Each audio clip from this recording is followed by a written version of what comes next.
नमस्कार दोस्तों, मैं Ankit Yadav Raven study channel में आप सभी का तहे दिल से स्वागत करता हूं। दोस्तों, आज फिर एक बार फिर से मैं आप सभी के लिए मैथ का मॉक टेस्ट लेकर आया हूं, जिसमें आप बहुत अच्छे अच्छे क्वेश्चन कवर करने वाले हो, जो आगामी परीक्षा में चाहे वह जेल वार्डर हो या फायरमैन हो या फिर यूपी लेखपाल जो आने वाली है उस वो हो, सभी के पर्पज से सब बहुत ज़्यादा उपयोगी है। ठीक है, तो देखते हैं क्या सवाल है। लिखा है कि एक वस्तु को 450 रुपए में बेचने पर मुझे 20% की हानि होती है। ठीक है, मान लो अगर 100% क्रय मूल्य है, तो अगर 20% की हानि हुई, जब भी प्रतिशत की बात आए ना, तो आप क्रय मूल्य मान लिया करो ऐसे में कि क्रय मूल्य आपका कितना है, 100%। ठीक, अब 20% की हानि होती है, मतलब कितने में बेच रहा है वो, 80% में। और रुपए कितने मिल रहे हैं, 450। लेकिन चाहिए क्या, वो बोलता है कि 20% का लाभ हो। अगर उसको 20% का लाभ चाहिए, अगर उसने 100 में खरीदी और 20% का लाभ चाहिए, मतलब कितने में बेचना है, 120 में, तब तो 20% का लाभ होगा। 120% बराबर निकालना है तो 450 बटे 80 गुणा 120। हल कर लो, क्या होगा, 20 छक्का 120 और 20 चौके 80, दो ती 6 और दो दूनी 4, दो से इनको काटेंगे तो ये कटेगा 225 बार। यही कटेगा ना, दो दूनी 4, दूनी 4, दो पंचे 10। हाँ ठीक है। अब देखो क्या निकल के आता है, 225 गुणा 3 बराबर कितना हो जाएगा, 5 15, 3 दूनी 6 1 7 और 3 दूनी 6, 675 रुपये। ठीक है, ए इस सवाल का सही उत्तर है। ऑप्शन में तो ऐसा कुछ दिया नहीं गया है। ठीक है, ये होमवर्क का सवाल था, ऑप्शन में नहीं मिला होगा आपको, ऑप्शन कुछ गलती हो गई, उसकी वजह से नहीं मिल रहा है। कोई दिक्कत नहीं है, लेकिन 675 ये सही आंसर है, यही उत्तर आएगा। ऑप्शन में नहीं है, इसको छोड़ो, कोई दिक्कत नहीं है, लेकिन उत्तर आपका 675 आएगा। ठीक है, चलते हैं आज का मॉक टेस्ट का जो पहला सवाल है वो ये रहा। लिखा है कि एक धन, दो धन, तीन धन, चार धन, डॉट डॉट डॉट, 49 धन 50 और फिर 49 से लेके एक तक, ये प्राकृतिक संख्याएं, क्योंकि एक से स्टार्ट हो रही हैं और लगातार बढ़ रही हैं, तो प्राकृतिक संख्याएं कहलाती हैं। प्राकृतिक संख्याएं, ठीक है, प्राकृतिक संख्याएं एक टाइप से गिनती। ठीक, इनका योग चाहिए, तो प्राकृतिक संख्याओं का योग होता है एन, n+1 बटे 2। यही लगाना है आपको। प्राकृतिक संख्याओं का योग होता है n+1 बटे 2। अब देखो कितनी अच्छी चीज निकल के आती है। क्या करेंगे, इसमें एक चीज हो रही है, क्या, वो देखो, एक से लेके 50 तक, ऐसे यहां तक, पहले इनका योग निकाल लो। देखो कैसे निकालेंगे, क्या करेंगे, एक से लेके 50 तक कितनी संख्या है, 50, तो एन का मान कितना हो गया, 50 हो गया ना। इसका निकालो पहले योग, एक से लेके 50 तक, तो n+1, तो 50 गुणा n+1 तो कितना, 51 बटे कितना बोला था, 2, काटो इनको, 25 बार कट जाएगा, गुणा करके निकालो, 25 ही कम 25 और 25 पंची 125, 25 कम 25 की 5 हाथ से लगाई 2, और 25 पंची 125 दो 127, 1200 कितना आया, 75 आया कि नहीं आया। अब यहां से लेकर यहां तक का तो आपका आ गया, यहां तक आ गया।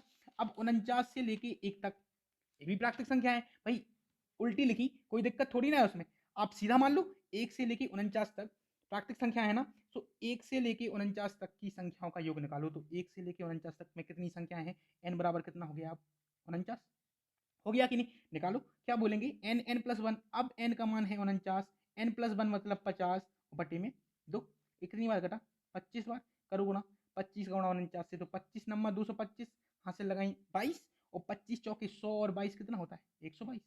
अब देखो यहाँ पे ऐड है ना, देखो ये लगा, प्लस लगा बीच में, तो भैया हम इनको भी ऐड कर देंगे, कर दो ऐड, 5 5 10, 7 दोनों 1 10, 2 2 4 1 5 और 1 1 2, 2500। कौन सी ऑप्शन में, पहला ऑप्शन आपका सही हो गया, हो गया ना, बिल्कुल आसान था। एक चीज लगानी है आपको, n+1 और बटे 2, बस, इसके अलावा और कुछ नहीं लगते। ठीक है, अगला प्रश्न, ये रहा अगला प्रश्न। लिखा है कि संख्याओं की एक श्रृंखला में अगली संख्या अपनी पूर्ववर्ती, पूर्ववर्ती का मतलब होता है पहली, पहली संख्या की तिगुनी घटाओ एक है, कोई दिक्कत नहीं। यदि श्रृंखला की प्रथम दो संख्याएं 2 और 5 है, प्रथम दो संख्या लिखा है 2 और फिर आता है 5, ये प्रथम दो संख्या है, और चौथी संख्या पूछिए।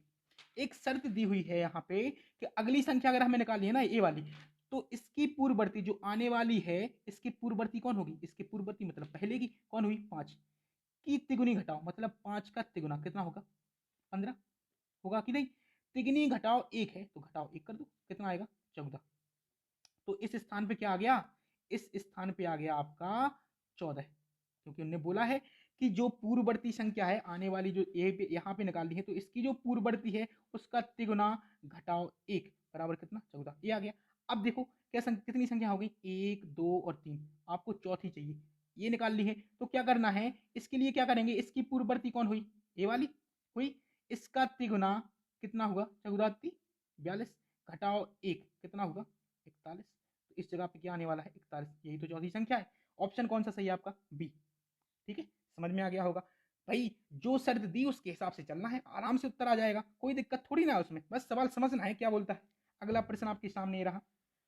अगला प्रश्न बहुत ही अच्छा है, ला समासा से है, और ऐसा प्रश्न आपको अक्सर देखने को मिल जाएगा। ठीक है, तो लगाते हैं क्या सवाल कहता क्या है, पहले तो ये समझ लें कि दो संख्याओं का मासा 27 है। अगर मासा 27 है तो आप संख्याएं बना सकते हैं, क्योंकि मासा जो होता है वो संख्याओं में सम्मिलित होता है, और आप यहां से संख्या बनाओगे कि संख्या क्या हो जाएंगी आपकी, बहुत अच्छी संख्या निकल के आएंगी। एक तो 27A और 27B। देखो मासा इनका 27 है, संख्याएं भी मान लिया आपने। क्या हुआ कि जबकि उनके योग है जो कितना है 216, तो अगर योग है तो 27A प्लस 27B बराबर कितना है 216 दिया हुआ है। ठीक है, यहाँ से 27 कॉमन ले लेंगे तो A प्लस बी बराबर 27 का भाग देंगे इसमें, क्योंकि भाई 27 कॉमन लेंगे, पक्षांतर करेंगे गुणा का, तो किसमें हो जाएगा भाग में। Implies that A plus B बराबर कितना आया 27 अट्ठे होता है ना 216। अब ऐसी दो अंक ढूंढो, आप ऐसी दो संख्याएं ढूंढो जिनका योग कितना हो 8। तो देखो एक तो 1 और 7 मिला, दूसरा मिलेगा आपको 3 और 5 मिला, एक मिलेगा आपको 4 और 4 और 2 और 6 मिलेगा कि नहीं। इन संख्याओं के अलावा किसी और संख्या का योग 8 होता है क्या, नहीं। 1 और 7 3 और 5 4 और 4 2 और 6। अब क्या है, बोला है कि इस प्रकार की संख्याओं के कितने जोड़े संभव हैं, यही पूछा है ना। तो जोड़े बनाने की एक सबसे अच्छी विधि ये है कि आप सह अभाज्य संख्याओं के जोड़े बनाए जाते हैं। सह अभाज्य वे संख्याएं होती हैं जो आपस में जिनके गुणनखंड मेल ना खाती हो, मतलब आपस में ना करती हो। देखो एक 7 से नहीं कटेगा भाई, पहाड़ा थोड़ी ना होता है एक का, पहाड़े तो 2 से होते हैं शुरू। ठीक है, तो ये आपस में नहीं कटेंगे। ठीक है, 3 और 5 आपस में नहीं कटेंगे, ये कट जाएंगे और ये कट जाएगा भाई, 2 पीछे और 4 हम 4, तो ए जोड़ा खत्म और ए जोड़ा खत्म, ये दोनों तो नहीं होंगे, नहीं होंगे ना, ए और ए जोड़ा हो जाएगा। तो कितने जोड़े संभव हैं, दो। ए आपका उत्तर सही हो जाएगा, बिल्कुल कोई दिक्कत थोड़ी ना है, आराम से समझ में आ गया हो। अगला प्रश्न, अगला प्रश्न कहता है वह सबसे छोटी संख्या जिसे 4 6 8 9 से भाग देने पर प्रत्येक दशा में शून्य शेष आता हो। छोटी से छोटी संख्या है तो आप क्या निकालोगे, जब भी छोटी छोटी बात है तो निकलेगा सीधा लाशा, निकालो क्या निकलेगा, 2 दूनी 4 2 तीन 6 2 चौके 8 और ये 9 हो गया। फिर 2 से 2, 2 एकम 2 3 2 दूनी 4 फिर 9, अब कितने से, अब फिर से 2 से 2। भाई जब तक पूरा ना कट जाए ना 2 से तब तक देते रहो। अब 3 से जाएगा, जाएगा कि नहीं, देखो 3 एकम 3 3 एकम 3 3 एकम 3 और फिर 3 तिका 9, अब 3 से फिर काट दो, 1 1 1 और 3 एकम 3 आ गया। इनका लासा निकाला तो लासा कितना आएगा, देखो सबका गुणा करो, करो गुणा, गुणा करो, मुझसे पहले बता दीजिए आप। 2 दूनी 4 दूनी 8 ती 24 ती 72। ठीक है, क्या बोलता है कि भाग देने पर प्रत्येक दशा में शून्य शेष आता है। ठीक है, जो आप लासा लोगे आप भाग दे के देख लो, सबसे शून्य शेष आएगा, क्योंकि जो लासा होता है ना वो इन सभी संख्याओं से क्या होता है विभाजित। एक शर्त तो पूरी हो गई। अब क्या है, 13 से भाग देने पर 7 शेष आता हो। पहली चीज कि अगर 13 से भाग दें तो कितना शेष बचे 7। एक तो ऐसी चीज है कि आप इसमें 13 से भाग देके देख लो, अगर 7 शेष बचता है तब तो ठीक है, अगर नहीं बचता है तो आप 72 का गुणज ढूंढो, 72 का गुणा 2 से करो, फिर उसमें 7 जोड़ो, फिर 3 का गुणा करो, फिर 4 का गुणा करो, ऐसे ही 72 का गुणज ढूंढ लेंगे, आगे जाके कहीं ऐसा नंबर मिल जाएगा आपको और वो उत्तर हो जाएगा। लेकिन पहले इसी में देके देखते हैं, 13 का भाग दो इसमें, भाई 13 का भाग देंगे तो 13 एकम 13 अपना 65 जाएगा कि नहीं। अब 72 में से प्लस करके कितना बचा 7, और वो वही तो बोल रहा है कि 7 शेष बचे तो बच गया। अब हमें मल्टीपल ढूंढने की जरूरत नहीं है, नहीं है ना, नहीं है ना। तो उत्तर कितना आ जाएगा, यही संख्या है 72, जिसमें 4 6 8 9 से भाग देने पर शून्य शेष है और 13 से भाग देने पर 7 शेष है। कौन सी ऑप्शन में है, बी ऑप्शन उत्तर हो गया आपका। बिल्कुल आसानी से समझ में आ गया होगा, कोई दिक्कत नहीं है। मॉक टेस्ट चल रहा है तो उसको मॉक टेस्ट के हिसाब से लगाओ, बिल्कुल जल्दी जल्दी उत्तर बताओ, कोई दिक्कत नहीं है इसमें, आराम से आपको आ जाएगा। अगला सवाल है कि एक थैली में 1 रुपये 50 पैसे 25 पैसे के सिक्कों की संख्या 1:4:4 के अनुपात में है। ठीक है, 1 रुपये का है सिक्का, ठीक है, 50 पैसे, सॉरी 50 पैसे का सिक्का है और 25 पैसे के कुछ सिक्के हैं। ठीक है, अनुपात क्या दिया, 1:4:4। इस संख्या में अनुपात दिया, यहाँ तक की बात ठीक है, कोई दिक्कत नहीं। अब क्या बोला है कि यदि उनका कुल मूल्य 200 रुपये है, देखो यहाँ से ना आप सब रुपए में बना लो।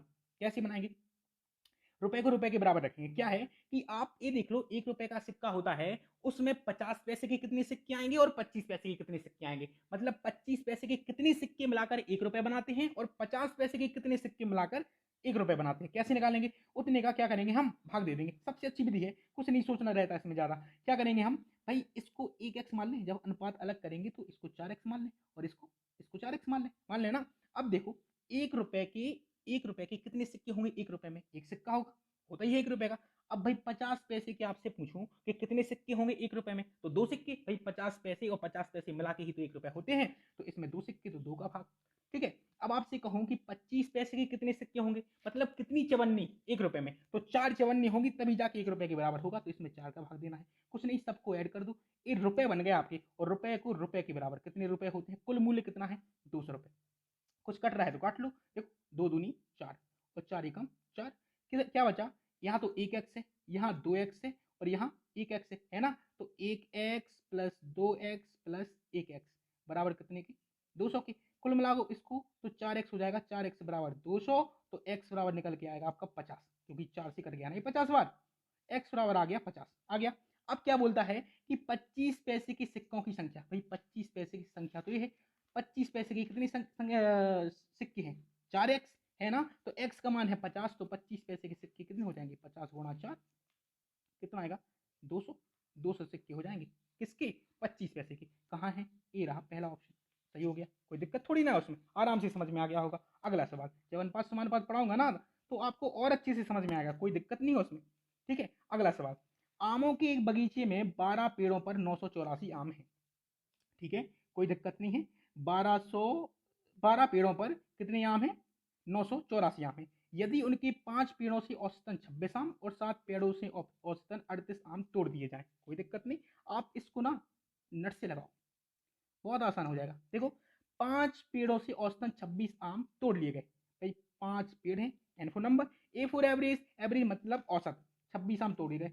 अब आपको टोटल चाहिए तो इनका करो गुणा, 26 पंची 130। ठीक है, और 7 पेड़ों से तो भाई 7 गुणा कितने आम तोड़े गए, 38 करो गुणा, 7 अट्ठे 56 और 7 ती 21 और 5 26, सही है ना, हाँ सही है। तो कुल तोड़े आम निकल आए, कुल टूटे आम निकाल लो आप यहाँ से, कुल टूटे आम निकल आएंगे आपके, भाई टोटल मतलब योग होता है, तो देखो 6 6 3 9 2 1 3, 396 आम तो टूट गए। क्या बोलता है कि तो प्रत्येक पेड़ पर औसतन कितने आम बचे रह जाएंगे। पहले तो ये देख लो कि आम बचे कितने हैं, बचे आम भाई कुल कितने थे, 984, उसमें से 396 तो टूट ही गए, तो भाई 396 माइनस कर देंगे, कितना बचा, इसको घटाएंगे तो आपका बचेगा 14 में से 6 गए 8, 10 हो गया, फिर 8 बचा और 9 में से 4 गए 5, सही है ना, दिक्कत तो नहीं है इसमें। ठीक है, आराम से हो जाएगा, 9 8 17 18 5 3 8 1 9, सही है। 588 आम आपके क्या हो गए, बचे बचे। अब क्या बोलता है, कितना औसत, एवरेज चाहिए आपको, औसत। औसत मतलब क्या होता है, औसत मतलब होता है कि योग, योग मतलब कुल, कुल कितने हैं 588 आम, ठीक, 588 योग बटे संख्या कितने पेड़ों पर, 12 पेड़ों पर, तो 12 का देंगे भाग 2, कितनी बार जाएगा, 12 चौक 48, 10 बचा और 12 नम्मा 108, 49 आम औसतन शेष बचे रह गए, कौन से ऑप्शन में, ये रहा बी ऑप्शन, सही हो गया, कोई दिक्कत नहीं है, आराम से आ गया होगा। अगला प्रश्न, अगला प्रश्न आपके सामने बिल्कुल ये रहा, और उसको बहुत ध्यान से पढ़ेंगे, बहुत आसानी से इसको हल कर लेंगे, कोई दिक्कत नहीं है इसमें। ठीक है, तो सवाल क्या कहता है, सवाल कहता है कि एक चुनाव में 20% मत अवैध घोषित हो गए, मान लो 100% क्या थे, मत थे। ठीक है, इसमें से 20% तो अवैध घोषित हो गए, 20% क्या हो गए, अवैध हो गए ना, अवैध हो जाने दो, दिक्कत थोड़ी ना है। 80% वैध है। एक चीज बताओ, जो वैध मत होते उसी पर हार जीत तय की जाती, भाई अवैध हो गए वो तो खराब हो गया, हटा ही देते ना उनको। अब 80% पर हार जीत होगी तो क्या बोलता है कि जो रावत है वैध मतों का 40% मत प्राप्त किया, भाई वैध मत कितने हैं 80, तो 80% का 40% प्राप्त कर रहा, तो उसका अलग से निकाल के देख लो, ये प्रतिशत हट जाएगा ना यहाँ पे। हट जाएगा तो 40% निकालेंगे 80 का, तो इसका आएगा 32। मतलब एक आदमी को मिले 32%। इतनी बात क्लियर हो गई। जब एक को 32% मिले तो दूसरे को कितने मिले होंगे? जाहिर सी बात है, 80 में से घटा दो 32 को, कितना आएगा? 48। 48% दूसरे को मिले होंगे। क्लियर बात है। ठीक। बोलता क्या है कि 1600 मतों से पराजित हो गया। देखो यहाँ पे प्रतिशत में कितना कम ज्यादा है, कम ज्यादा को हमेशा कम ज्यादा के बराबर। तो यहाँ देखो आपका आएगा 16% है कि नहीं? 16% कम ज्यादा है। ठीक। अब ये जो 16% है ना, 16%, इस 16% दिया गया है कि 1600 मतों के बराबर है। भाई कम ज्यादा को कम ज्यादा के बराबर रख दिया। ठीक है। अब कितना निकाला? पूछा क्या है कि ज्ञात कीजिए कितने मतदाताओं ने अपने मतों का प्रयोग किया। तो मतदाता कितने थे? 100% डाले तो सबने वोट है ना। अब प्रयोग कितने किए गए? मतलब 100% ने मत डाले तो उतने ही प्रयोग किए गए, उसमें से 20% खराब चले गए, कोई दिक्कत नहीं। तो 100% बराबर चाहिए। तो 100% बराबर क्या करेंगे? 1600 बटे 16 को गुणा 100। देखो 16 से भी 100 बार कट गए। 100 गुणा 100 होता है 10,000। होता है कि नहीं? 10,000 कुल मतों का प्रयोग किया गया। तो कितने हैं? ये रहा बी ऑप्शन आपका सही हो गया। कोई आसान मतलब कठिन नहीं है, आराम से समझ में आ गया होगा। अगला सवाल, ये रहा अगला सवाल। लिखा है कि एक फूल वाले ने 940 गुलाब 9 रुपए प्रति दर्जन की दर पर खरीदे। प्रति दर्जन मतलब एक दर्जन में 12 नग होते हैं, मतलब 12 वस्तुएं होती हैं जो भी हैं गुलाब हैं। तो 9 रुपए प्रति दर्जन की बात हो रही है, तो एक दर्जन में मतलब 12 गुलाब हैं। मतलब क्या है कि जो 12 गुलाब हैं, 12 गुलाब कितने के खरीदे गए? 9 रुपए के। तो हम निकाल लेंगे कि 240 गुलाब कितने के खरीदे गए। निकाल लो ना, बहुत आसान है भाई। 9/12, जिसका निकाला जाता है उसका गुणा करते हैं हमेशा। तो 12 दूनी 24, 20 नंबर कितना? 180 रुपए की क्या करी गए? खरीदे गए। अब क्या बोलता है? यदि वह उन्हें 1 रुपए प्रति फूल, एक फूल बेचना है उसको कितने रुपए का? 1 रुपए का। और कुल गुलाब कितने हैं? 240। तो यहां से विक्रय मूल्य निकल के आएगा। विक्रय मूल्य, ये तो खरीद रहे थे ना, तो ये तो आपका क्रय मूल्य हो गया। हो गया ना क्रय मूल्य? ठीक है, दिक्कत नहीं है। एक क्रय मूल्य हो गया आपका, खरीद रहे थे इसमें। अब विक्रय मूल्य निकल के आएगा। कुल गुलाब कितने हैं? 240। उसको 1 रुपए प्रति गुलाब की दर से, तो 1 रुपए प्रति गुलाब की दर से, तो एक का करेंगे गुणा, तो कितना? 240 रुपए में क्या कर रहा वो? बेच रहा। भाई 240 हो गया आपका विक्रय मूल्य, क्रय मूल्य आपका 180। तो क्या पूछा है कि लाभ प्रतिशत, तो पहले तो लाभ ही निकाल लो। लाभ क्या है? विक्रय मूल्य कितना है? 240। 240 में से क्रय मूल्य घटा देंगे 180, कितना आया? 60 रुपए। 60 रुपए का क्या हो रहा? लाभ। अब क्या चाहिए? प्रतिशत लाभ चाहिए ना। तो प्रतिशत लाभ बराबर होता है लाभ गुणा 100 और बटे क्रय मूल्य। क्रय मूल्य कितना है? 180। काटो 3। अब 100/3 का मतलब होता है 33 सही 1/3%। बताओ, इतना सरल था, कुछ कठिन है ही नहीं। आराम से निकाल लो आप, आराम से समझ में आ गया होगा। कहाँ है ये ऑप्शन? डी ऑप्शन आपका सही हो गया। हो गया ना? 8 क्वेश्चन आपके हो गए। ये रहा 9वां क्वेश्चन। क्या बोलता है कि एक आदमी 10 किलोमीटर प्रति घंटा की चाल से चल रहा है। चलने दो, कोई दिक्कत नहीं है। प्रत्येक किलोमीटर के बाद वह 4 मिनट का विश्राम करता है। ठीक है, विश्राम करता है ना, करने दो विश्राम। अब क्या बोला कि 10 किलोमीटर की दूरी तय करने में कितना समय लगेगा। तो पहले ये विश्राम का आप क्या निकालो? विश्राम की दर, उसकी वह कितनी बार रुका। ठीक है, तो रुकने की दर निकालो आप, रुकने की दर। ठीक है, यही जब चैप्टर चल रहा है ना आजकल चैनल पे, तो बताया है मैंने। जिसने नहीं देखा है वो प्लेलिस्ट में जाके चाल समय दूरी में देख सकता है। मैंने बताया है रुकने की दर कैसे निकलती है। कुल दूरी कितनी है बटे प्रत्येक मिनट के बाद कितने मिनट की, प्रत्येक कितने किलोमीटर के बाद रुक रहा है? 1 किलोमीटर। तो जितने किलोमीटर के बाद वह रुकता है उतने का देते हैं भाग। जितनी बार भाग जाए ना उसमें से 1 घटा दो, तो ये रुकने की दर आ जाती है कि भाई वो है 9 बार रुका। यही करना है। जितनी दूरी है ऊपर बट्टे जितने किलोमीटर के बाद रुकता है उसका दो भाग, जितना आया है उसमें से 1 घटा दो, तो उतनी बार वह रुकने का क्या आ गया? आवृत्ति, कि भाई दर आ गई कि 9 बार रुकेगा। अब समय निकाल लो कि कुल कितना समय उसने विश्राम में निकाल दिया। तो 9 बार तो रुक रहा और प्रत्येक बार 4 मिनट का कर रहा विश्राम, देखा ना। तो भाई 4 मिनट का कर रहा विश्राम, तो टोटल 9 चौके 36 मिनट तो उसने क्या कर दिए? विश्राम में निकाल दिए ना। अब देखो क्या करना है। करना ये है कि वह बोलता है कि 10 किलोमीटर प्रति घंटा की चाल से 10 किलोमीटर की दूरी तय करनी है। तो भाई पहले तो ये निकाल लो कि उसको अगर साधारण तौर पे जाता, अगर विश्राम नहीं करता तो कितना समय लगता। दूरी बटे चाल, दूरी कितनी है? 10 किलोमीटर की दूरी है, बटे चाल कितनी है? 10 किलोमीटर प्रति घंटा। तो कितना लगा? 1 घंटा लगा। 1 घंटा या इसको हम क्या बोल सकते हैं, 60 मिनट बोल सकते कि नहीं, 1 घंटा या 60 मिनट, क्योंकि 1 घंटा में कितने मिनट होते हैं, 60 मिनट। कुल समय कितना लगा, कुल समय कैसे निकालेंगे, कुल समय में ऐसे निकालेंगे कि भाई 60 मिनट तो उसको वैसे भी लगने थे, ठीक है, विश्राम कर लिया उसने 36 मिनट का, तो धन 36, कुल मिला के कितना मिनट लगा, 96 मिनट। बताओ, इतना आसान तो था। कौन सा ऑप्शन सही है, ये ऑप्शन आपका सही हो गया।